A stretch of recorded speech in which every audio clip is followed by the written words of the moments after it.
guys, welcome to a Lunafreya review video. As you can see, I did end up getting her.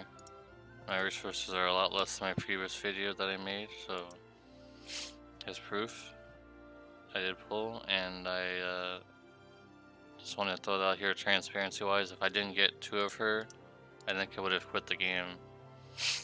But I did end up going a little bit in the banner. This is what I've come up with. Temporary build. But I didn't spend any actual money, just so you guys know. I'm still mad at the whole situation, but I really wanted Lunafreya. I like the character, so it was one of the things I will admit. Even despite all the controversy that I made myself, I did go for her. I only used free resources. Haven't spent any money. Haven't spent any money in a long time, honestly. But that's it. I mean, for that segment. Let's get to the review. I did like her because of a lot of things in her kit, even though despite some people in Reddit saying she's not that good, I think that for my situation, she is pretty good because she complements a lot of things that other healers might be busy doing. So let's get into it. This is really nice. The status removes effect and the MP is extremely nice. So she basically gains back. There's no loss here. It's 35 MP to cast, and you're getting 50 back. So you're getting some back, regardless of if you double cast this or not. You'll still get more than what you spent. So that's really nice. And the remove all status effects is very interesting. Not a lot of supports have this kind of capability, at least the ones that I have. Primrose can't do this. CG Nicole can't do this. So it's really nice if your healer's busy and they need to do something else, but you're status affected for some reason because maybe the boss has capabilities to remove your status effects. It's very nice. Very nice to have an onboard revive. Extremely useful. If one person on your team is dead, or multiple people on your team is dead, and your healer is busy doing something else. So what you could do is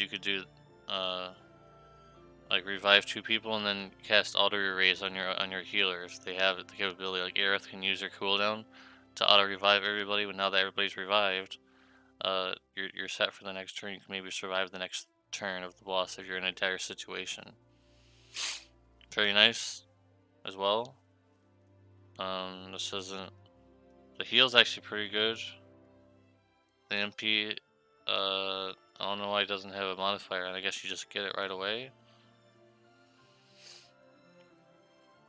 This is very nice. That'll be forward. It will help her get her limit burst gauge up pretty quickly. She also has an extremely good buffing capability on top of being able to get limit burst gauge. This is a very high percentage for just something you can just do. You can just do it right now. And unlike Aerith, who has some similar abilities to this, it provides all stats. That's really good. Plus it gives her some LB fill. So that's really nice. It fills the gauge. That's extremely useful. This is something I'm probably not going to be using too much, because unless you're using mages if you're using mages on your team, this is a given. You should probably always do this. But the 80% water resistance is okay, but it's not the greatest. Now this is something you won't be getting your MP back, unlike the other one, but there's added benefits on top of it. The aqua damage is kind of niche. There are not that many aqua enemies in the game, but it does provide mitigation. This one isn't pretty insane. On top of the magic mitigation, they heal that's a lot of HP, and that's a pretty decent amount of MP. So that's quite good. These moves are quite good. And let's see. So she can do all of her abilities. She can do all of her abilities with this. There's no limits to her, at least for now. I don't know if this is right, but yeah. looking at the names and looking at this thing, yes, you can use all these abilities on our W cast or double cast ability. So some of these things are pretty insane because they're all available turn 1. There's no waiting, so you can do this right away. For example, like Bahamut 2-star, you can use this and take like literally almost no damage. Or you could use this for 1 turn kill because of the Lumburst damage, if you're able to fill your Lumbush gauge fully. So like Noctis, for example, if you have 2 Noctis, you could use this, and he would have like an insane Lumburst damage up, which I assume is the reason why they made this here, so they have some synergy with each other. On top of that, increase almost her whole limit burst. We'll get to her limit burst in a minute, but this is a very high buff available turn 1. It's kind of like Primrose. Now these abilities that you get aren't really the best, but we'll get into those too. They're good. It's just not. It's not worth getting super excited for. This is probably her weakest move, because you can already get MP back on her regular skills, but the Aqua Killers are just, like, again, they're very niche. Probably the weakest thing in her kit, in my opinion, so far, but it's still strong. It's just not, you're probably never gonna use it unless you need MP, and 150 MP in a dire situation is not a lot. But she'd be really good with Onion Knight, who really uses a lot of MP. So some of these abilities would be really nice with Onion Knight. And this is the reason why I wanted to pull for her, for the auto revive for all allies. Even though it's not 100%, it doesn't matter. So this is the main reason why I wanted her. So she has some synergy with Folka, perhaps, if you can slide her in with Folka, so she can provide some auto revive to everybody. Because she's on Folka is not able to do that, so it's nice. She gets a bunch of stats. She has a lot of water resistance. This is, of course, with 2 of her TMR equipped and Leviathan. You need to basically have Leviathan equipped to her, so unfortunately your mage is going to have to use a different Esper. But let's check out the differences here. The difference between using Leviathan and some other Esper. Do you see the drop? We lost quite a bit of stats here. Just see the stats? Now let's re-equip Leviathan here. That's a huge boost. That's a huge boost. So you basically have to have a Leviathan equipped on it, which is basically it could be a detriment, it's like a negative, like a con, because not every unit can be powerful in every situation. So if you're using a physical damage deal and you're bringing her along, of course, it wouldn't matter if you equip Leviathan or not, unless you need the killers. So she gets some water resistances, which are quite nice, like I showed. She has 220% water resistance, which is insane. And some normal stats. She gets some magic, but we'll get into that. The reason why she has magic on her kit, some MP and Spirit, which I always like. Look how much MP she does. She's not gonna have any problem casting any of her spells, and she gets some MP refresh per turn. So very nice. She gets some counters. These counters are pretty good. We'll get into those too. We got some more stats. I love stats. That's one of the main things I like about building characters, is when they get all these stats. I love stats like MP and Spirit and Defense and all that kind of stuff. So very nice. As a way to start giving yourself some limit burst gauge, and you really want to try. I tried my best to try and find ways to get them. So all these things will help in getting your limit burst filled. Trying to make it like a cheese method of getting her limit burst fully. I wish someday there would be like a body or a shield to give some limit burst gauge. Maybe there is, but I just don't have it. More counters. Her TMR or STMR equipped gives her some more decent stats, so you basically want this equipped. So you get more stats as I showed you guys in the video. That she gets a huge amount of stat bonus. And she gets more magic, we'll get to that. Lots of MP. She has lots of MP in her kit, as you can see. And more at low burst gauge and counter chance. So she has 80% chance to counter with these moves. And here's this one is water resistance to all allies, which is nice in a pinch. You're in a dangerous situation, you might need that. And this one's even better. Recover 60 MP. With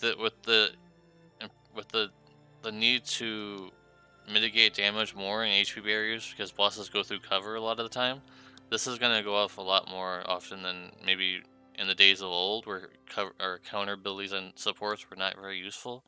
Now they're a lot more useful. And these ones are the ones that you unlock from one of her cooldown abilities, which aren't really the best, but they're not the worst. So, has some synergy with CG Onion Knight, maybe, with this move, and this move. These ones, it's just not, it reminds me of Sweet Luca, I think, where I think there's something, she has a move like this. Or maybe I'm thinking of someone else. Someone else has like a move like this, I think. It's very niche. You probably would only want to do this. Well, you only get this every 7 turns.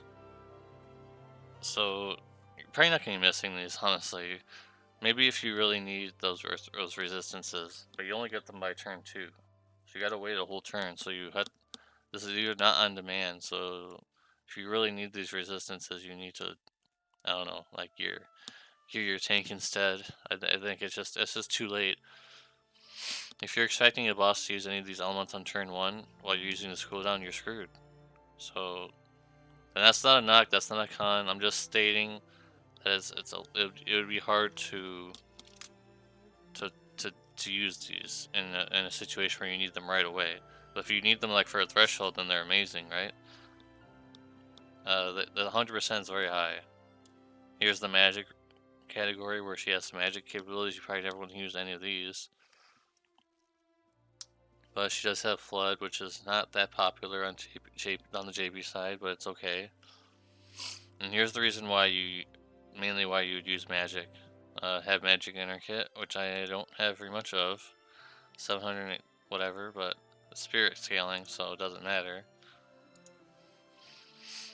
And Primrose Light buff 200%, and also 80% to these elements, which is nice. So basically, I set this up to being able to have this as much as possible. Have her limit burst, plus she has limit burst fill rate. She gets limit burst gauge per turn. Plus I put this in here just so she gets some Esper gauge as well. So she's like doubly efforting her team. That's not even a word. She's able to get some Esper gauge per turn with this. She can get some LB gauge, some Esper gauge, and fill her limit burst up. And that's really it. I mean, she's a really good unit, and I just want to mention again that honestly, I've been thinking all day, and I was really mad because earlier, last night I used some tickets to try and get her, and I did not get her. So I thought this morning if I didn't get her, with my free resources, I probably would just stop spending money altogether or quit.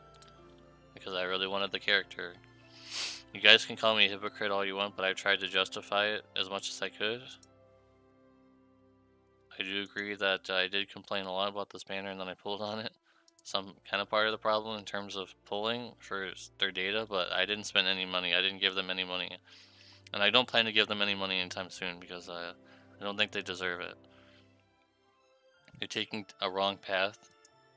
But I'm not going to get into that. I've already made 2 videos about that. So that's my little tiny rant and my justification if you guys care about it or not.